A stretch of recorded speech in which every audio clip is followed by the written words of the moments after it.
பொள்ளாச்சி அருகே சொத்தை அபகரிக்கும் வகையில் அடியாட்களுடன் வந்து மிரட்டும் திமுக நிர்வாகி மீது நடவடிக்கை எடுக்க கோரி சார் ஆட்சியர் அலுவலகத்தில் விவசாய குடும்பத்தினர் தஞ்சமடைந்தனர். கோவை மாவட்டம் பொள்ளாச்சி அடுத்த ஆத்து பொள்ளாச்சி பகுதியில் உள்ள தோட்டத்தில் செந்தில்வேல் என்பவர் வசித்து வருகிறார். செந்தில்வேலுக்கும் அவரது தந்தை விஸ்வநாதனுக்கும் சொத்து பிரச்சினை தொடர்பான வழக்கு நீதிமன்றத்தில் நிலுவையில் உள்ள நிலையில் சொத்தை அபகரிக்கும் வகையில் திமுக நிர்வாகி அடியாட்களுடன் வந்து மிரட்டல் விடுத்ததாக கூறப்படுகிறது. பத்திரம்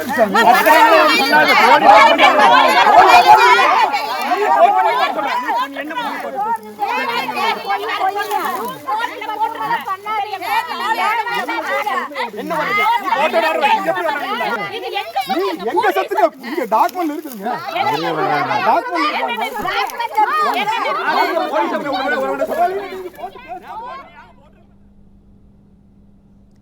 இதனால் அச்சமடைந்த செந்தில்வேல் தனது மனைவி மற்றும் தோட்டத்து ஊழியர்களின் உயிருக்கு பாதுகாப்பு கேட்டு பொள்ளாச்சி சார் ஆட்சியர் அலுவலகத்தில் தஞ்சமடைந்தார்.